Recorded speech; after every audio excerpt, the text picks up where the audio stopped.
Hello, everyone, and welcome back to Mallory's Weird World Adventures, the podcast. Today I have what I would like to call an extra special podcast for you. I feel like I say that a lot, but this topic today that we're going to discuss is something that is very important to me. It's something I'm quite passionate about, and because of that, I feel like I've been avoiding this podcast specifically because when I start talking about this topic, I tend to spew out words and just never stop. But we're going to try to control this and see what comes out today. I have no plans, so we're just going to talk and see what happens. So the topic is Evita Peron, or Evita, as most of the world might know her. There are so many amazing and, of course, weird things to say about Evita Peron, from the life she lived to the body she left behind. And I guess that's the part that really makes it weird that I want to focus on, is that Eva's body went missing for a long time after she died, and it has quite a story and myths and legends and things associated with it. So that's really the point of focus today on this episode of Weird World Adventures, but I feel like I have to give some backstory, and I feel like I will try to be as brief as possible, but I do think it's important to just say who Evita Peron was and why she is relevant, what she did that matters to the world, her legacy she left behind, and why she became such an icon, because I don't think there could be another Evita Peron today. I think she came and lived at the perfect time to make this sensational icon that we'll remember forever. Let's start, I guess. Who was Evita Peron? Maria Eva Duarte de Peron was born in Junin. It's a province of Buenos Aires in the early 1900s. And she was born into a family of poverty. She was actually a bastard child along with her siblings. So she was not legitimate. And her mother and her siblings ran an inn in, basically the boonies of Argentina as she grew up.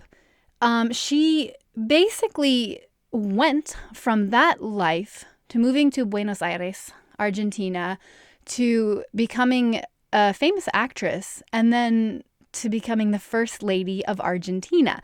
So you will know Eva Peron as the wife of Juan Perón, who was the dictator of Argentina in the 40s and 50s, and then later again in the 70s. And she was his wife, and she ran the Ministries of Labor and Health for the Peronista political party. And along with that, she sensationalized the idea of representing the working class. She represented the descamisados, or the shirtless ones, which was their term for the working class of Argentina, the laborers that really didn't get respect. She kind of came from nothing and represented the idea that you can come from that and make something sensational of your life. And I think that is why so many people in Argentina followed her. And we'll be real here. I'm going to use this word. They worshipped her because she represented that they could have the life that they wanted if they tried and they worked hard. And I think that's really important. And that is the legacy of Evita, so to speak. What did she do? Evita ran the Ministries of Labor and Health for the Peronista political party, like I said. She founded the Eva Peron Foundation when she was the first lady of Argentina, which was a foundation that was there to help people, to give them what they believed they needed to better their lives. So it's a charitable organization. She founded the first large-scale female political party of Argentina and gave women the right to vote. She was on the front lines championing votes for women from the very beginning, and that did happen in her time there, which is very exciting. She created a city to house all the homeless. So they got the homeless of Argentina off the street and into a fully furnished city where they could live, which is amazing. And as I said, she championed the descamisados, the shirtless everyday laborers and workers who really didn't have a champion at the time. And she had a way with words. Let's be real. That was her real legacy, was she was great at giving speeches and talking and riling people up. So Eva has become this icon throughout world history, and I think there's a lot of reasons why. First, she was a woman leading in a time where women did not do that. She had a lot of people that did not like her on the inside. None of it's Argentinian politics in the 50s, and we have a woman involved. So, of course, a lot of people immediately were opposed to her for that reason. And the oligarch and the rich obviously did not like her because of what she represented. Her legacy came from being a woman, leading in a time when women did not lead, for giving women the right to vote, representing the masses and the working people. And she basically pushed the ideals of a socialistic society, as did Juan Perón. And people of the working class that had nothing that were so inspired by her, they tried to kill themselves at her funeral. People tried to die with her at her casket because they were so just infatuated with her being the salvation of the working class of Argentina. And I think it's also important to say that she was unapologetically herself, and she was loud, and she made a statement, and a lot of people liked that statement. And it's also important to bring up that Eva was the spiritual leader of the nation of Argentina before her death in 1952. She was a candidate briefly for vice president right before her death.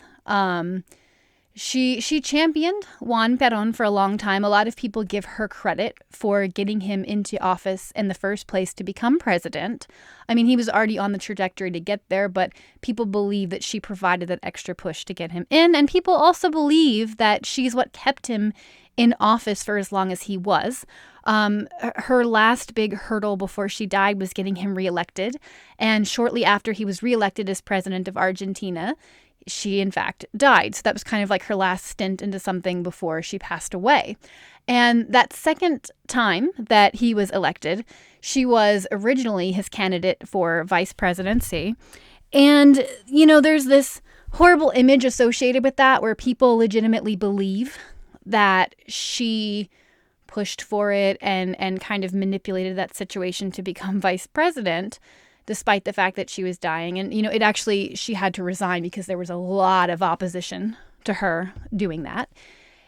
And there's this really interesting story I'd like to mention that was in the book Santa Evita. The author of that book did a lot of studying of the Perón's lives, and he actually wrote books on Evita and also Juan Perón as well. He interviewed the people that were closest to her in her life in that time, or kind of became friends with them. And specifically, there's a story in that book that I believe wholeheartedly, where he spoke with her hairdresser. And, the thing about hairdressers, and I'm sure all my hairdressers friends will support this comment, they kind of hear everybody's drama. When you're sitting in the chair getting your hair done, you kind of just spew all of the drama that's happening in your life. So they get an earful and they become allies to the people they do hair for a lot of times. And with Eva, she was, I'm sure, in the chair so much with all of the ornate, hairstyles and things she was quite famous for. So her hairdresser was one of her allies, and he saw a lot of the stuff that was going on behind the scenes that no one else could know about. And his picture that he painted of this situation, like I say, I fully believe, I wasn't there, but this was his story, was that she didn't want the vice presidency originally. She was hesitant about it because she knew the opposition that would basically be directed at her. And at the time she was fighting to survive. Her life force was literally draining out of her as she died with cervical cancer. And it was pushed on her by Perón and his party because they knew that if she was his running mate, there was no way that he would lose. And he would absolutely become president, and she would become the first female vice president of Argentina. And I think the fear was that if he died, she would then become the first female president of Argentina. And Eva Peron, if nothing else, was not controllable. And in that situation, they wanted someone they could control. And that was definitely not her. So I think they originally pushed her in as a tactic to get people to vote for Juan Perón. And then once she got excited about it, so she was hesitant, she was reluctant, they kind of pushed this on her. And then she rolled with it. And like everything she did, she became very passionate about it. And right when she was passionate and excited and ready, even though she was dying to take the vice presidency, they made her withdraw. So it was kind of this time. And there was this fight that he recounted in La Casa Rosada with her and Juan Peron, where she basically was just desperate at the end of all this and enraged and yelling at him, saying, you give me this thing, I don't want it, and you force me to take it, and you make me get excited about it, and then you take it from me. And so there was a lot of resentment, of course, I think, leading up to the fact that she had to then publicly withdraw her candidacy. There's this iconic photo of her giving a speech on the balcony. It's like this historical moment where she basically was supposed to withdraw her candidacy. And she was so weak at that time that she had trouble standing up at all. So he's kind of having, Juan Peron's kind of having to hold up her body so she can speak to people. And no one will let her speak. So the masses are just screaming and everyone wants her to run and they're all screaming for her. And she literally cannot withdraw her candidacy because no one will let her talk. And it's such a powerfully painted picture in this book that I read. And so in the end, they actually had to hold a special broadcast over the radio where she declined the candidacy for vice president. And that was a very famous historical moment, that broadcast. And the reason, according to this story at least, of why it had to be broadcast was because she was incapable of getting people to stop yelling her name when she tried to do it live. And it just broke her because it was something that was forced onto her that she didn't want and then kind of grew to love, and then it was forced out from under her. And I think it's important to say, I guess a lot of the controversy with Evita is that on one hand, she's treated like a saint, and the working class of Argentina effectively worshipped her. Really, she literally gave hope to a nation, and people followed her blindly, and it was this powerful force. And when I went to Argentina in 2009, it was well over 50 years after she had passed away, and people were still holding mass for her, as a memorial for her at the anniversary of her death. The whole city was still remembering her so much later, and they held services every year on the anniversary of her death. And then there's just flowers all around her grave site. And it's something you have to see. She really left behind a legacy in Argentina, and she's still a political talking point today. And then on the other hand, a lot of the world demonizes her. So on one hand, she's a saint. And then on the other side of all of this, she's a demon. She was a whore because, to be honest, she lived with Juan Peron before they were married, and which at the time was just absolutely scandalous. But of course, that made her a whore. So we paint her in the United States as being a whore, as being, this evil, seductive force because she preached socialism, and we definitely did not want people to look or listen to that. So it's funny that she's still basically remembered iconically either as a saint or as a demon. And I think the reality is that Evita was a person. She good and bad, just like everybody else. And I think she had good intentions, and I think she probably had anger issues. I guess I'll say, Evita was a human being like you and I. She had her ups and she had her downs. She had her good moments and she had her bad moments. And Evita, if nothing else, was complicated. The world she lived in was against her, and she had to fight to survive, I think, from an early age. She bit off more than she could chew. I think she found herself, in a way, a prisoner in the world, in the life she chose to live. And I think she was in over her head a lot. And I think in the end that killed her. I mean, South American politics is not a place for a woman in the 1940s.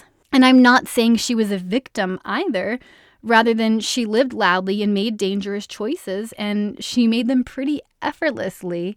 So no one was able to kind of see, I think, the situation she put herself in. After she died, her brother mysteriously was killed. And everybody pretty much knew, the word on the street was that Juan Perón killed her brother after she died. And Eva was, the force keeping him alive. Like, it was not a pretty situation. She was passionate. She was progressive. She was dedicated to the cause she chose to build. And I think that's, respectable too. It's important to remember she wasn't traditionally educated or guided by anyone either. She was, I'm sure, afraid and cornered and fighting for her life a lot. She was constantly fighting with these political leaders and figures that were in Juan Perón's party. And again, South American politics at that time was not ready for a woman, but it got one. And with that, Eva really did change the world. I don't think there can ever be another Eva Peron in the way that there was, because at the time, Argentina relied heavily on a class system. And that's important to remember, because she came from absolutely nothing and had this Cinderella story and was then, the most powerful woman in Argentina. So to go from nothing and to kind of become everything, so to speak, it broke the class system, and it gave people hope that it could be demolished. And I think she initially started that momentum to get rid of the class system. So that kind of system doesn't exist in most of the world today. So there really can't be, in my opinion, another Eva Peron, because I think that was really the true source of her power that made people fall in love with her. Like I said, the U.S. demonized her because of socialism. And so our nation was brought up calling her a whore and a monster. And men demonized her. I mean, since the idea of Eve taking the apple and corrupting Adam, women have gotten the short end of the stick a lot. And I feel like we tend to get blamed for our curiosity, a trait that can actually be very positive and desirable. And we're told that we're welcoming sin into the world for having it, where I think a man sometimes with the same curiosity is, praised and rewarded. Revolutionaries like Che Guevara get idolized a lot of times, where Evita, the woman who gave all women the right to vote in Argentina, the woman who single-handedly more or less broke the class system, or at least started pulling it apart, gets demonized as a whore for sleeping with a powerful man when they weren't married. But, I mean, he was sleeping with her too, and they weren't married. Anyway, I severely, severely digress. I think the purpose of this podcast that I'd like to move on to now is Evita's body, which is such a funny thing to say. But, I mean, there came a point where everyone in her life knew that she was going to die. And it stopped being okay, we have to save her. And Juan Perón took aside the doctor and brought in someone else to basically preserve her body. It became an effort from, okay, we can't save her, well, let's preserve her. And there's a lot of questionable things, I think, that started happening to her before she died. She did want to be remembered for all time. So Juan Perón felt that the best way he could do that for her is to construct a monument dedicated to the working class of Argentina, where they would reveal her body to everyone on the 17th of October every year. The 17th of October is basically the Peronista holiday. It's the day to celebrate the workers. And the reason that's so important is because that was the day that Juan Perón was released from prison and basically was set to have his presidency. And a lot of people actually believe that it was Evita that led all of these efforts to get him released from prison. There's a lot of people that claim that that's not what happened, and she, in fact, actually got the crap beat out of her and went into hiding that day. So I think it's more about the legacy of supposedly her freeing Perón, him being released from prison after he was arrested when he became too powerful by the current rulers. And then that kind of just shifted, and that was when everyone knew, okay, this is this is going to happen. He's going to be our next president. So the 17th of October, 1945 was a very important day for all of the Peronistas. And it still is remembered as a Peronista holiday. And that was something he wanted to leave behind as a legacy to Evita. So to have this giant monument where they would reveal her body every year on that day. So that didn't happen. Before she died, they did start taking steps to preserve her body, which I'm sure didn't help with anything. There's stories about them potentially sedating her near the end so the doctor could come in and she didn't even know, to prepare her body or to start assessing it and figuring out the best course of option to keep her permanently from decaying so her body could be displayed like Lenin's. That was kind of where the inspiration had come from. There was also talk about her having a lobotomy. When they had excavated her body years later, they noticed kind of like a mark or a dent in her head that could have led people to believe that she had a lobotomy. People potentially believe he lobotomized her because she was so uncontrollable. I don't necessarily think that's true. Other people think it might have happened because she was in so much pain they were attempting to just negate the pain near the end. Either way, that's hypothetical. Has never been proven. But Evita did die in 1952, and they quickly started preserving her body. Now, this is where things get really weird. Basically, as they were preparing the monument, there's all these stories that start to come about them doing everything they can to not just preserve her body, which they did. I mean, her body is actually still preserved and it went through all the steps. And now if you saw it, it would effectively look as it did when she passed in 1952, maybe a little bit of wear and tear there. But aside from that, there was rumors and tales where they started talking about replicating her body because it was such a political tool. So supposedly there were duplicate bodies that were put together so no one would really tell which body was hers. This is a myth, a tale. I don't know. No one's ever proven the validity of this because I don't think there's ever been any body duplications that have been revealed. But I can tell you that her body disappeared for 17 years. Shortly after she passed, Juan Perón lost his power because, I think it was pretty clear she was the driving force keeping him in the office, and his opponents then saw the perfect opportunity to kind of come and swipe the presidency out from under him. So he fled to Spain for many years, and her body was left behind. The project he had to build the monument was halted, and the opposing parties took her body so that it couldn't be used as so she wouldn't be a martyr, so it wouldn't be a tool used against them. And I do know what is known for certain is that her body was buried under the name Maria Maggi in Italy, so in a grave marked Maria, for quite a long time. It was officially buried there and kind of put to rest. And supposedly, before that happened, it made its way all over to different officials, to different people trying to protect it, to different people trying to, hurt it, to hide it. It was violated. It was supposedly cursed. There was supposedly a little girl whose father was hiding it, who thought it was a doll. There's just this wild tale in the book Santa Evita that talks about what they think they can kind of follow as the timeline of what actually happened with Evita's body as it moved around until it was put to its final resting place, quote unquote, in Italy throughout those 17 years. And specifically, it was supposedly cursed. And the people that held onto the body continually had bad things happen to them. There was a general who was shot and killed, whose wife was killed, who was murdered. There was all of these tales of terrible things that happened to the people that held onto the body until it was put in the ground in Italy. I mean, it's quite a tale.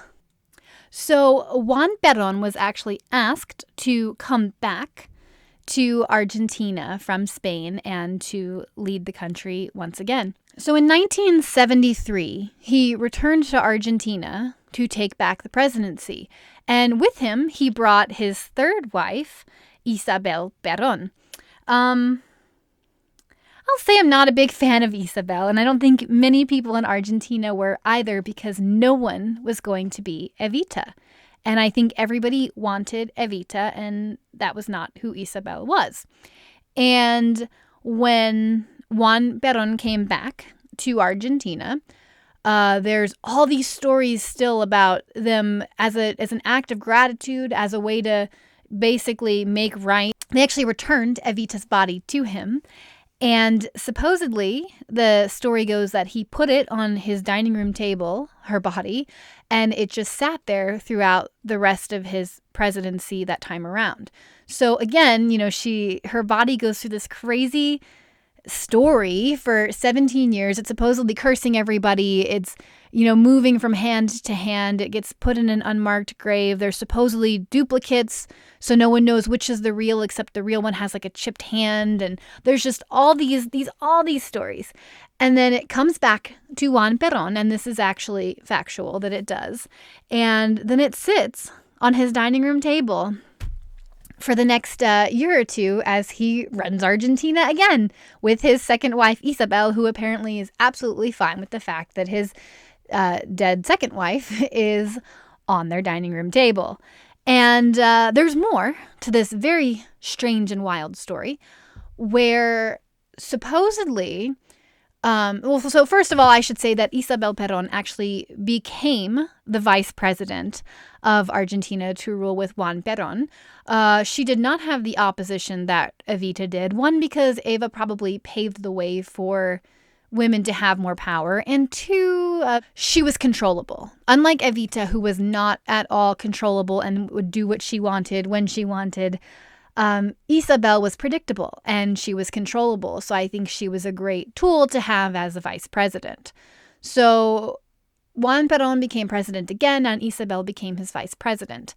And there's more to this weird myth about Evita's body at this point, where people in his cabinet were just not happy about Isabel because she wasn't Evita, and no one was going to like her because she wasn't Evita.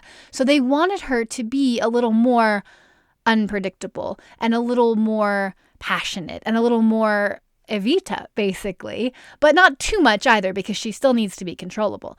So they supposedly hired this witch doctor to perform a ritual to imbue her with Evita's spirit, using the body that is now on Juan Perón's dining room table. So they tried. I mean, obviously they failed. And Isabel Perón was Isabel Perón. She was who she was. She was not Evita. And on July 1st, 1974, Juan Perón died while he was in office. And that made Isabel Perón the first female president of Argentina, which is kind of just a huge smack in the face to Evita's legacy after everything that happened and why they wouldn't allow her to be the vice president. But it is what it is. And even then, the story doesn't actually stop. So it wasn't until after Juan Perón dies in 1974 that they have a joint funeral for Eva and Juan, and Eva is finally put to rest at her final resting place in 1976. And she is buried in the Cementerio de la Recoleta, so Recoleta Cemetery, which in itself is just iconically wild, because that is It's a fancy, fancy cemetery. It's where a lot of people that had money were buried. Recoleta is a city of the dead in the truest sense, where you walk in and it is a city constructed of mausoleums. There are streets. Every single mausoleum is grander than the next because people put money into this to say, this is my legacy. I'm leaving this behind. And Eva was actually buried in the Duarte family tomb there. So interestingly enough, there's a lot of Juans in Eva's life, and Juan Duarte was her father, and he was buried in the Duarte family tomb in Recoleta, and Evita got to be buried in her father's tomb. So her father's family tomb, and this is huge, by the way, because she was a bastard child. This does not happen. Again, there's a class system in Argentina at this time. This does not happen.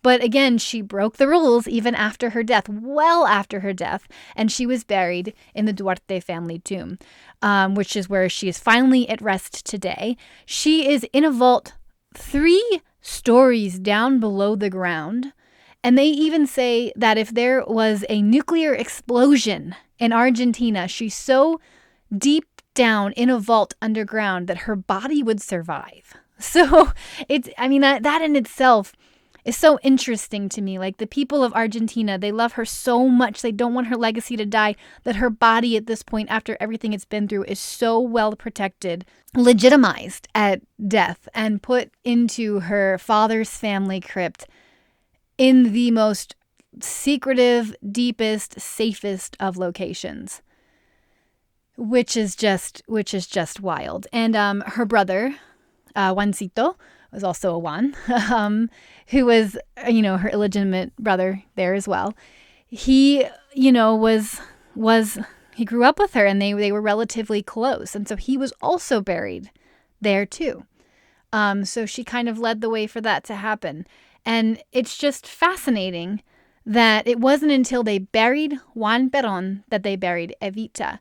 And of course, Juan Peron was buried elsewhere, and not as safely as Eva was, because his body was actually dug up or taken out, and his hands were cut off as a political sign of aggression years later. So he was not even as securely buried as she was. And what I think is also exceptionally interesting is that if you go to visit Evita's tomb in Recoleta, and you look at the plaque that's there to memorialize her, they don't list her actual date of death. They list the date she was buried. So it has her birth date, and then it has the date that she was laid to rest. So if you don't know better, it's like they've extended her life a little bit more. It's almost like they wished, they wanted to give her back the years that she had lost, which I think is very interesting. And even now, when you go there in Recoleta, it's interesting because, like I said, it's a city of the dead. There are cats everywhere. There are cats all over Recoleta. And old ladies that come in and feed the cats every day. And it's like each alleyway is monitored by one of these cats. And so you're going to go, and I was literally led to Evita's grave by a cat. It was very interesting. And there were flowers still, taking up the entire row in which her monument was, like where her family tomb was. Just flowers everywhere.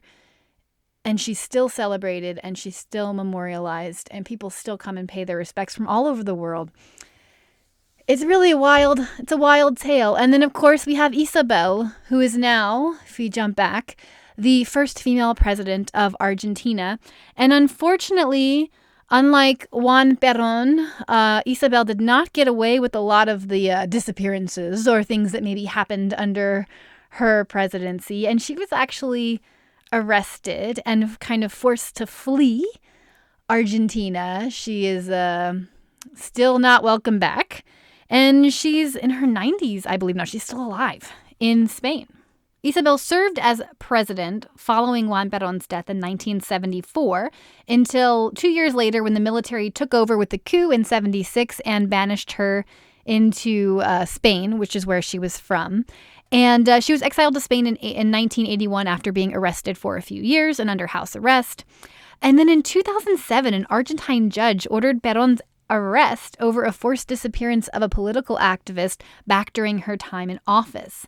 And her signature authorized the decrees. So she basically was arrested in 2007 under things that happened in the 70s under her presidency. And then the courts in Spain actually refused to send her back to Argentina. Since the death of Carlos Menem on 14th of February 2021, Isabel Peron is the oldest living former Argentine president still alive. She is 92 years old and she is still alive. Anyway, I feel like I've covered a lot of things here. I just think that it's such a fascinating topic. I mean, putting aside the fact that I think Evita is so much more than people give her credit for. And the legacy she left behind is just completely unshakable. Putting all that aside, what happened to her body after she died is just so fascinating. I mean, it had an adventure for 17 years. Eva only lived to be 33 years old, and her body had a 17-year journey before it made its way back to Argentina after she passed. And I mean, if you have time, either read the book Santa Evita or look up some of the legends that go behind her body just to see all these fun tales. And people claim, oh, I housed her body. I housed her body. It was just going through this secret avenue of activists on both sides until it was, put in the ground for quite some time and then dug back up and then sent back to Argentina. And then it still didn't get buried until the 70s, the late 70s. If you Google the photos, again, I can't do it. There's some very disturbing photos because after they dug up her body, after they had found her body again, they took a bunch of pictures and they took some videos and they kind of showed its condition and what it looked like. And so there's photos out there that I just can't look at. But if you look at the photos of Juan Perón's funeral, they put them together. In his service, she is next to him in her glass coffin, and it's pretty wild. I mean, it's an interesting story to say the least, and it's definitely very weird. And I'm actually going back into Argentina in November this year to work with the Magellanic Penguins. So I had to pass through Buenos Aires. So, of course, I had to set up a few days to be in Buenos Aires and Recoleta. Just for old time's sake, it's somewhere that I really love. And so all of this kind of came flooding back, and I feel like now is the time to talk about Evita's body. And I hope it was interesting for you. I know last week I had said that we would talk this week about the Explorers Club Gala, but I want to bring in my friend Dakota for that because we kind of had our first Explorers Club annual dinner together. So that's actually going to be next week now. So definitely tune in next week to hear about our Explorers Club Gala. And until then, I hope you guys stay weird.